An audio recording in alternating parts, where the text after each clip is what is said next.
السلام علیکم ورحمۃ اللہ وبرکاتہ۔ آج ہم نے پھر سے ایک نیا بیان لے کر حاضر ہوئے ہیں۔ یہ بیان بہت ہی شاندار اور بہترین آواز کے ساتھ ہے۔ آئیے چلتے ہیں بیان کی طرف۔ دجال کے آنے سے پہلے، خروج دجال سے پہلے نیک اعمال کر لو۔ جب دجال نکل جائے گا، آ جائے گا، تب تم نیک عمل کرو گے۔ جب تمہاری نیکیوں کے دروازے بند کر دیے جائیں گے تب نیک اعمال کرو گے۔ غائب فتنوں میں، غائب چیزوں میں سب سے بڑا فتنہ اسی خروج دجال کا ہے۔ دجال سے بڑا کوئی فتنہ نہیں ہے غائب چیزوں میں۔ یہ چھٹی چیز ہے۔ اور ساتویں چیز، اب فساعت و دعوی امر، کیا قیامت آ جائے گی تب تم نیک اعمال کرو گے؟ قیامت کے آنے سے پہلے نیک اعمال کر لو۔ قیامت کے آنے سے پہلے میرے بھائیوں، قیامت کے آنے سے پہلے نیک اعمال، وہ قیامت جس کا چرچا ہر جگہ ہے، وہ قیامت جس کو بائبل میں ڈے آف ججمنٹ کے نام سے جانا گیا ہے، وہ قیامت جس کو ہم ہندو دھرم کے شاستر اور ویدوں کے مطابق پرلے اور مہا پرلے کے نام سے جانتے ہیں، جس کے بارے میں یہ کہا گیا ہے کہ نہ پتر پتا کو دیکھے گا نہ پتا پتر کو دیکھے گا۔ یہ رگ وید کے اندر، رگ وید بھومکا میں لکھا ہوا ہے، نہ پتر پتا کو دیکھے گا نہ پتا پتر کو دیکھے گا۔ بس اتنا، اسی کو ہمارے قرآن نے یوں کہہ دیا، یوم یفر المرء من اخیہ وامہ وابیہ وصاحبتہ وبنیہ۔ اس دن ایک انسان بھاگے گا، یوم یفر المرء من اخیہ، اپنے بھائی سے بھاگے گا، وامہ وابیہ، ایک انسان اپنی ماں سے بھاگے گا، اپنے باپ سے بھاگے گا، وصاحبتہ وبنیہ، اپنی بیوی سے بھاگے گا اور اپنے بیٹوں سے بھاگے گا۔ ایک آدمی ہے، بھائی کو دیکھ کر بھاگے گا کہ یہ مجھ سے ایک نیکی نہ مانگ بیٹھے۔ بیٹا اپنی ماں کو دیکھے گا، بھاگے گا کہ میری ماں مجھ سے کہیں ایک نیکی کا سوال نہ کر لے۔ اپنے باپ کو دیکھے گا تو بھاگے گا کہ یہ میرا باپ مجھ سے سوال نہ کر لے۔ اپنی بیوی کو دیکھے گا، جس بیوی کے بنا دنیا میں ایک پل نہیں رہ پاتا تھا، اس بیوی کو دیکھے گا تو چھپ جائے گا، مجھ سے میری بیوی کہیں ایک نیکی نہ مانگ بیٹھے۔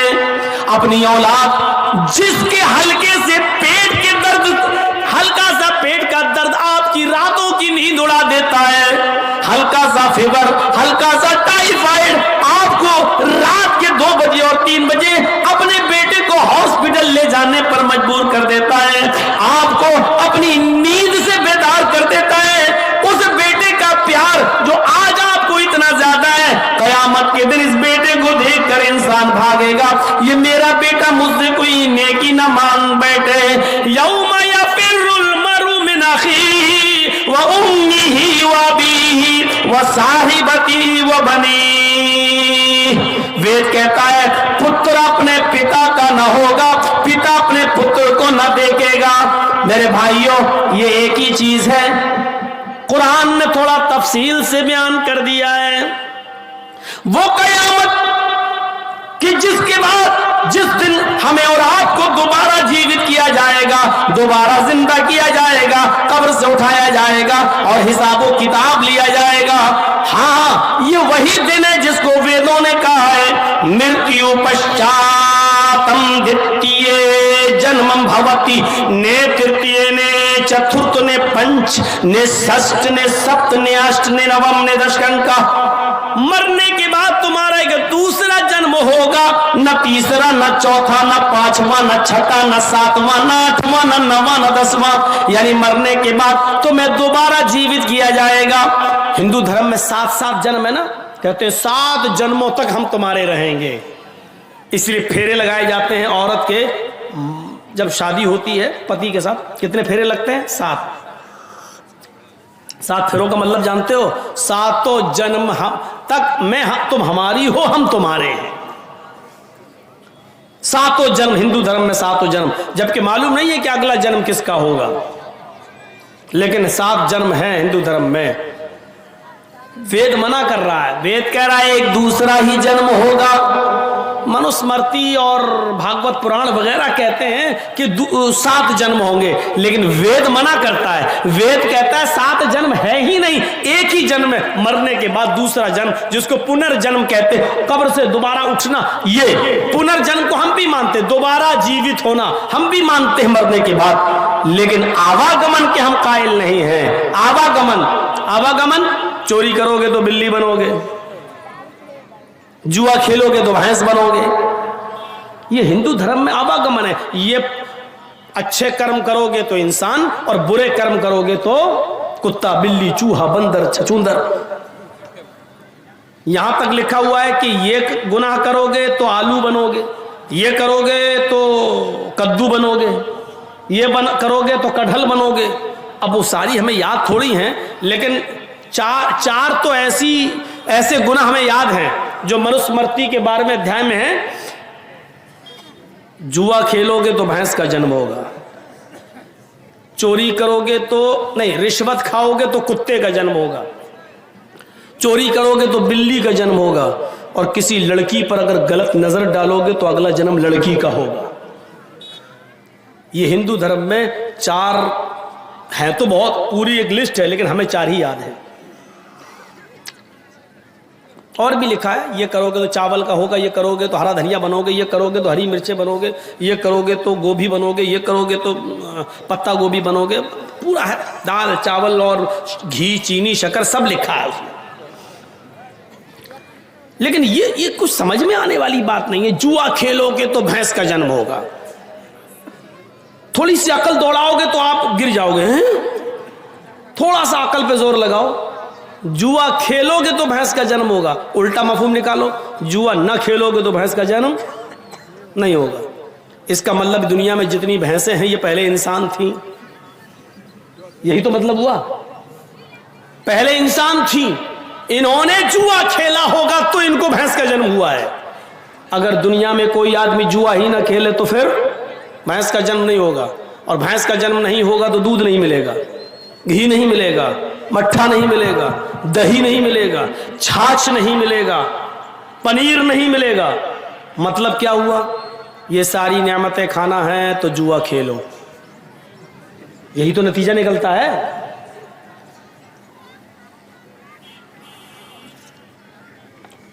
तो ये कुछ समझ में आने वाली बात है। किसी लड़की पर गलत नजर डालोगे तो अगला जन्म लड़की का होगा। ये जलसे में जितनी आई हैं ये सब पहले मर्द थीं। इन्होंने किसी लड़की को गलत नजर से देखा होगा तो इनको लड़की का जन्म हुआ। अब दिमाग से सोचो कि अगर दुनिया में कोई आदमी किसी को गलत नजर से ना देखे, सबको माँ बहन बेटी की नजर से देखे और कोई गलत नजर न डाले, तो इसका क्या मतलब हुआ? फिर लड़की का जन्म ही नहीं होगा। जब लड़की का जन्म नहीं होगा तो फिर बच्चे कहां से पैदा होंगे, नस्ल कहां से बढ़ेगी? योगी जी तो खुद ही संन्यास लिए बैठे हैं, मोदी जी की है ही नहीं, और जबरदस्ती जिन्होंने प्यार किया वो आसाराम बने बैठे हैं। तो अब आप बताइए फिर नस्ल कहां से बढ़ेगी? एक दिमाग लगा के सोचिए, अकल में आने वाली बात है। चोरी करोगे तो बिल्ली का जन्म होगा। हमने आपका 2-4 तोला सोना चुरा लिया, पकड़े गए, पुलिस ने अंदर कर दिया। जब तक अंदर हैं तब तक हम चोरी तो नहीं कर रहे हैं, लेकिन अल्लाह ने, ईश्वर ने अगर हमको चोरी के जुर्म में बिल्ली बना दिया तो ये सजा कमजोर है, क्योंकि इंसान थे तो सोना चुराते थे, दौलत चुराते थे, पैसा चुराते थे। अब अल्लाह ने बिल्ली बना दिया तो अब आपकी मुर्गी चुरा रहे हैं, किसी का कबूतर चुरा रहे हैं, चोरी तो अभी भी जारी है। तो मतलब क्या हुआ? अल्लाह की सजा कमजोर है, ईश्वर की सजा कमजोर है, उससे तो सख्त हमारी जेल वाली सजा है। और एक चीज, रिश्वत खाओगे तो कुत्ते का जन्म होगा। कभी कभी हम देखते हैं ना, ये रोडों पर जो खड़े होते हैं, ट्रक गुजर रहे हैं, 100 रुपये लिया, ट्रक गुजर गया। तो ये सड़कों पर जो कुत्ते होते हैं, तो मैं सोचता हूं ये वही रिश्वतखोर हैं। जो 100-100 रुपए लेकर ट्रक छोड़ते जा रहे हैं। और कुछ कुत्ते इतने स्टैंडर्ड हैं जो कुत्ते होने के बाद भी सड़कों पर नहीं, वो 18, 20, 25 साल की कॉलेज की लड़कियों की गोद में स्वीटी लवली बनकर बैठे हुए हैं और वो उनको चूम रहे हैं, पप्पी चम्मी सब, और एसी गाड़ियों में सफर कर रहे हैं। मैं सोचता हूं कि ये कितना बड़ा, ये जरूर कोई पार्लियामेंट का नेता रहा होगा, इसने बड़ा घोटाला और बड़ी रिश्वत खाई होगी, तब इसको ये जन्म हुआ है। और ये 100-100, 200-200 रुपए लेके छोड़ने वाले ये रोड वाले कुत्ते हैं जो इधर घूमते हैं, इनको कम छोटी रिश्वत तो छोटी नस्ल के कुत्ते, बड़ी रिश्वत तो बड़ी नस्ल के कुत्ते। ये आपकी किताब कह रही है, बताइए आप, मनुस्मृति कह रही है, यकीन कैसे आएगा? लेकिन वेद इसका खंडन करता है। वेद कहता है बिल्कुल नहीं, मरने के बाद इंसान दोबारा एक ही जन्म लेगा। ने तृतीय, ने चतुर्थ, ने पंच, न तीसरा, न चौथा, न पांचवा, ने षष्ठ, न छठा, ने सप्त, न सातवां, ने अष्ट, न आठवां, ने नवम, न नवा, न दशंका, न दसवां। मरने के बाद इंसान का तीसरा, चौथा नहीं, पांचवा नहीं, छठा नहीं, सातवां नहीं, आठवां नहीं, नवा नहीं, दसवां नहीं, कोई जन्म नहीं होगा। मरने के बाद एक दूसरा ही जन्म होगा जहां उसको उसके कर्मों का हिसाब देना पड़ेगा। इसी को कुरान कहता है, अयहसबुल इंसानु अन युतरका सुदा अलम यकुन नुतफतम मिन मनी युमना सुम्मा काना अलक़तन फखलक़ फसव्वा फजअल मिनहु ज़ौजैनि ज़कर वल उन्सा अलैसा ज़ालिका बिक़ादिरिन अला अन युह्यियल मौता। क्या है इंसान, तू ये तसव्वुर करता है कि तुझे ऐसे ही बगैर हिसाब किताब के छोड़ दिया जाएगा? नहीं नहीं। अलम यकुन नुतफतम मिन मनी युमना, क्या तो शुरू में मनी का कतरा न था? क्या तो शुरू में एक हकीर और जलील पानी की बूंद न था जो हमें मादर तक पहुंचाया गया, जो औरत के बच्चे दानी तक पहुंचाया गया? फिर अल्लाह ताला ने उसी पानी के कतरे से तेरी मजबूत खोपड़ी बनाई और उस खोपड़ी में इतना नरम भेजा बनाया, 2 उंगलियों के बीच में रख के मसलना चाहो तो मसल दो।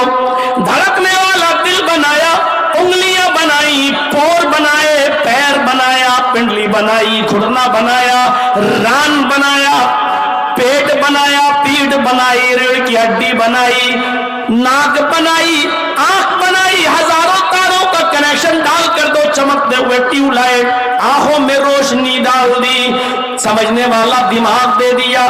जब हम ये सब काम कर सकते हैं पहली बार, फजअल मिनहु ज़ौजैनि ज़कर वल उन्सा, नर और मादा भी बना दिया, लड़का और लड़की भी बना दिया।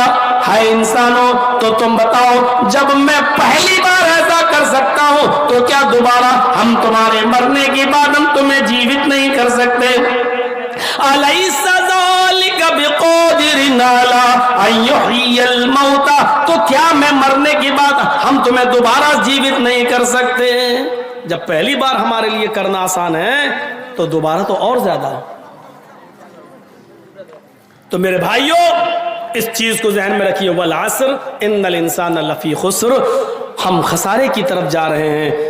अल्लाह न करे अगर हम जहन्नम के करीब हो रहे हैं, अपनी उम्र गुजार रहे हैं और एक एक दिन करके अगर हम कब्र के करीब जा रहे हैं और जहन्नम के करीब हो रहे हैं, तो इससे बड़ा खसारा कोई नहीं है। 2 चीजें आगे, 4 चीजें पेश की गई, इल्लल्लज़ीना आमनु व अमिलुस्सालिहात व तवासौ बिल हक़्क़ि व तवासौ बिस सब्र। इसमें 2 चीजें एक साथ और 2 चीजें एक साथ। इल्लल्लज़ीना आमनु व अमिलुस्सालिहात, जो ईमान लाए और जिन्होंने अमले सालेह किए, ये दोनों एक चीज है। और एक बात याद रखिएगा, ईमान और अमले सालेह दोनों जरूरी है। आपके पास ईमान है, अमले सालेह नहीं, बेकार है जिंदगी आपकी। आपके पास अमले सालेह है लेकिन ईमान नहीं, बेकार है आपकी जिंदगी। चलिए मुंबई, हम आपको दिखाते हैं टाटा हॉस्पिटल। चलिए स्टेशनों पर गर्मियों के दिनों में हम आपको दिखाते हैं। चलिए गुरुद्वारे दिल्ली में संडे के दिन हम आपको दिखाते हैं कितना बड़ा लंगर करते हैं सिख, गरीबों को एक तरफ से एक लाइन से खाना खिलाते हैं। चलिए Tata hospital, cancer hospital Bombay में हम आपको दिखाते हैं कि कितने बड़े बड़े अमीर लोग غریبوں کی مدد کرنے کے لیے 1,00,000 2 لاکھ روپے کی چیک لے کے گھومتے ہیں, پھل فروٹ لے کے آتے ہیں, کھانا ٹرکوں میں بھر کے لاتے ہیں اور وہاں کینسر پیشنٹوں میں تقسیم کرتے ہیں, ان کے علاج کا انتظام کرتے ہیں. دیکھا جائے تو بظاہر کتنا اچھا کام ہے, لیکن عمل صالح تو ہے لیکن ایمان نہیں ان کے ساتھ, اس لیے بیکار ہے. ہمارے پاس ایمان ہے لیکن عمل صالح نہیں ہے. نام محمد اسلم, محمد اکرم, محمد اظہر, محمد فلاں, ہمارے نام بہت اچھے ہیں. پوچھو کون ہو؟ مومن ہیں. مرنے کے بعد جلنا پسند کرو گے یا دفن؟ نہیں, دفن ہوں گے. سب کچھ اپنا ایمان ہے لیکن عمل صالح نہیں ہے ہمارے پاس. کئی جگہ مثالیں دی, آپ کو دیتا ہوں. ایمان اور عمل صالح کی مثال بالکل اس طرح ہے جیسے موبائل اور سم. آپ کے پاس موبائل ہے لیکن سم نہیں ہے تو موبائل کس کام کا؟ آپ کے پاس سم ہے لیکن موبائل نہیں تو سم کس کام کی؟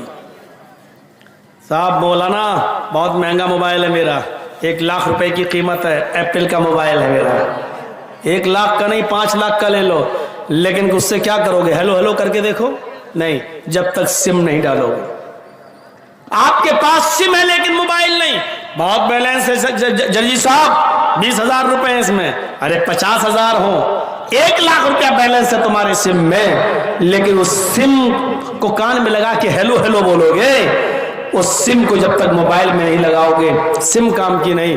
موبائل میں سم نہیں ڈالو گے تو موبائل کام کا نہیں. یہ دونوں چیزیں سم اور موبائل کی طرح ہیں. آپ کے پاس ایمان ہے, عمل صالح نہیں, بیکار ہے ایمان. اور آپ کے پاس عمل صالح ہے لیکن ایمان نہیں تو بیکار ہے عمل صالح. میں نے اس کی مثالیں دے دی آپ کو. دونوں ضروری ہے. اور ایک بات اور بتا دوں, سنیے غور سے. ایمان لو, سنیے, ایمان ایک معاہدہ ہے اور عمل صالح اس معاہدے کا عملی نتیجہ ہے. آپ نے معاہدہ کر لیا لیکن اس معاہدے کے مطابق اگر آپ نے کام نہیں کیا تو معاہدہ بیکار. مثلا سنیے, میں ایک مزدور ہوں, آپ نے مجھے اپنے گھر بلایا, جرجی صاحب میری یہ دیوار کھڑی ہونا ہے, کیا آپ اس دیوار کو کھڑا کریں گے؟ کیا مزدوری لیں گے؟ میں نے کہا ٹھیک ہے, 1,000 روپیہ ڈیلی. صبح 9 بجے آؤں گا, 5 بجے میں چلا جاؤں گا. 9 سے 5 تک ڈیوٹی, 5 دن میں آپ کی دیوار میں پوری کھڑی کر دوں گا. آپ نے کہا ڈن, 1,000 روپے ڈیلی دیں گے ہم, 5 دن میں ہماری دیوار آپ کھڑی کر دینا. میں نے کہا ٹھیک ہے, معاہدہ ہو گیا. اب صبح 9 بجے مجھے جانا چاہیے تھا, نہیں گیا. دوسرے دن بھی نہیں گیا, تیسرے دن بھی نہیں گیا, چوتھے دن بھی نہیں گیا, 5ویں دن بھی نہیں گیا. جب 5 دن پورے ہو گئے, 6ٹھے دن میں گیا اپنے مالک کے پاس, صاحب مزدوری دیجئے, آج 6ٹھا دن ہے. مالک کیا کہے گا؟ ابے کس بات کی مزدوری لینے آیا ہے؟ صاحب اس معاہدے کی جو ہمارے اور تمہارے درمیان طے ہوا تھا, ہمارے اور تمہارے درمیان تو یہ طے ہوا تھا کہ 5 دن آپ کام کریں گے, 5 دن میں ہم آپ کو 5,000 روپے دیں گے. ہوا تھا نا؟ ہاں, تو معاہدہ تو ہوا تھا نا, اقرار تو میں نے کیا تھا نا کہ ہاں میں کام کروں گا. جی, تو لائیے نا 5,000 روپے. کہے گا بھائی پاگل ہے کیا, اقرار کیا تھا تو آیا کیوں نہیں؟ ارے میں نہیں آیا, اس سے کیا مطلب؟ میں نے انکار تو نہیں کیا تھا نا کہ نہیں آؤں گا, میں اقرار کر رہا تھا کہ میں آؤں گا, کیا تھا آؤں گا, اور معاہدہ ہمارے تمہارے درمیان طے ہو چکا تھا. آپ دیجئے مجھے 5,000 روپیہ. آپ دے دیں گے مجھے؟ نہیں, آپ الٹا ڈانٹیں گے اور کہیں گے کمینے جب تجھے نہیں آنا تھا تو پہلے بتا دیتا. 5 دن تک میں نے تیرا انتظار کیا, دوسرے کو میں کام پہ لگا لیتا. کیوں نہیں آیا؟ میرا نقصان اور ہوا. میرے بھائیوں, پتا چلا کہ صرف معاہدہ کافی نہیں ہے, معاہدے کے اوپر جو آپ نے اقرار کیا ہے وہ اقرار بھی کافی نہیں ہے, بلکہ معاہدے کے مطابق آپ کو کام کرنا تھا. آپ کو 9 بجے جانا تھا اور 5 बजे तक उसकी दीवार को खड़ा करना था। आपने ये काम नहीं किया, इसलिए आपको इस बात की मजदूरी नहीं मिलेगी। ईमान एक मुआहिदा है, सुनिए, ईमान एक मुआहिदा है और उस मुआहिदे का इकरार और उसका अमली नतीजा अमले स्वाले है। आपने ईमान कबूल कर लिया, इस्लाम ले आए, अशहदु अल्ला इलाहा इल्लल्लाह व अन्न मुहम्मदन अब्दुहु व रसूलुहु। आपने इस बात का इकरार कर लिया कि अल्लाह के अलावा कोई माबूद नहीं और मोहम्मद अल्लाह के रसूल है। अब आपने इस बात का भी इकरार कर लिया कि इस मुआहिदे के बाद अब हमें 5 वक्त की नमाज पढ़नी है, रमजान के पूरे महीने के रोजे रखना है, हमें हज भी करना है, हमें ज़कात भी देना है। आपने इस मुआहिदे के साथ साथ ये इकरार भी कर लिया, लेकिन नमाज भी नहीं पढ़ी, रोजा नहीं रखा, हज नहीं किया, आपने ज़कात भी नहीं दी, और कल क़यामत के दिन अल्लाह रब्बुल आलमीन के सामने खड़े होकर क्या आप जन्नत मांग सकते हैं? क्या आप ये कह सकते हैं कि अल्लाह मुझे जन्नत दे, क्योंकि मैंने ईमान कबूल किया था, मैंने मुआहिदा किया था, मैंने इस बात का इकरार किया था कि अल्लाह के अलावा कोई माबूद नहीं और मोहम्मद सल्लल्लाहु अलैहि वसल्लम अल्लाह के बंदे और रसूल है। अल्लाह क्या कहेगा? मेरे बंदे, ये मुआहिदा था, तूने कबूल किया था, लेकिन इस मुआहिदे की जो शर्त थी 5 वक्त की नमाज, रोजा, हज, ज़कात, अच्छे अमाल, नेक काम, वो तुमने नहीं किए। अल्लाह नहीं किए तो क्या हुआ? इकरार तो किया था, इकरार तो किया था, नमाज पढ़ना चाहिए, मानता तो था, रोजा रखना चाहिए, मानता तो था, किया नहीं तो क्या हुआ? लेकिन इकरार तो था, तस्लीम तो करता था, इसलिए मुझे तू जन्नत दे। क्या अल्लाह जन्नत दे देगा? नहीं। ईमान एक मुआहिदा है, अमले स्वाले ये उस मुआहिदे का अमली नतीजा है। जब तक हम अमले स्वाले नहीं करेंगे मेरे प्यारे साथियों, मुआहिदा पूरा नहीं होगा। आप सिर्फ उस मजदूर की तरह मत बनिए जो अपने मालिक से इकरार करता है कि हम कल 9 बजे आएंगे और 5 बजे तक हम काम करेंगे, और नहीं आए और शाम को मजदूरी लेने पहुंच गए, और ये कहो कि हाँ वादा तो था, इकरार तो किया था। सिर्फ इकरार की वजह से आपको मजदूरी नहीं मिल सकती है, सिर्फ ईमान कबूल कर लेने की वजह से, सिर्फ मुआहिदा एक्सेप्ट कर लेने की वजह से और मुआहिदे पर मुआहिदे का इकरार कर लेने की वजह से हमें जन्नत नहीं मिलेगी। जब तक कि हम 9 बजे से लेके 5 बजे तक ड्यूटी न करें तो हमें 1000 रुपया नहीं मिलेगा। उसी तरीके से जब तक हम इस ईमान के जो मुतालबे हैं जब तक हम पूरा नहीं करेंगे, हमें अल्लाह रब्बुल आलमीन भी जन्नत नहीं देगा। ईमान अपने अंदर पैदा कीजिए और ईमान के साथ साथ अमले स्वाले की पाबंदी कीजिए। मेरे प्यारे साथियों, सहाबा किराम की पूरी जिंदगी ईमान के साथ और अमले स्वाले के साथ भरी पड़ी है। हजरत अबू तलहा अंसारी को देखिए, बुढ़ापे में लाठी टेक कर मस्जिद में जाते हैं, नमाज पढ़ते हैं, लेकिन कुरान की किसी सहाबी के जबान से ये आयत सुन लेते हैं, इनफिरू खिफाफन व सिकालन वजाहिदू बिअमवालिकुम व अनफुसिकुम फी सबीलिल्लाह। इनफिरू खिफाफन व सिकालन, हर हाल में अल्लाह की राह में निकलो, जंग के लिए जाओ। खिफाफन व सिकालन, चाहे दुश्वारी हो या परेशानी, आसानी हो या परेशानी, हर हाल में तुम्हें जंग के लिए निकलना है, हर हाल में तुम्हें निकलना है। हजरत अबू तलहा अंसारी बुढ़ापे में लाठी टेक कर चलते हैं, कमर झुक चुकी है, अपने बेटों से कहते, बेटो हमारे लिए घोड़ा तैयार करो, मैं मैदान जंग में जाऊंगा। बेटों ने कहा, अब्बू आप अल्लाह के नबी के जमाने में लड़े, अबू बकर के जमाने में भी लड़े, उमर फारूक के जमाने में भी लड़े, अब उस्मान गनी का जमाना है, आप बहुत बूढ़े हो चुके हैं, कमजोर हो चुके हैं, कमर झुक चुकी है, और इस वक्त भी आप लड़ने की बात कर रहे हैं, जिहाद में जाएंगे। फरमाया, बेटो तुम जो दलील दे रहे हो कि मैं कमजोर हो गया हूँ, बूढ़ा हो गया हूँ, तुम्हारी दलील कमजोर है, उसमें दम नहीं है। कुरान तो कहता है, इनफिरू खिफाफन व सिकालन, हर हाल में निकलो, चाहे आसानी हो या परेशानी, दुश्वारी हो या सहूलत, हर हाल में निकलना है। नहीं नहीं, अरे मेरे प्यारे बेटो, मुझे हर हाल में निकलना है। कुरान ने जब हर हाल में कहा तो हमें निकलना है।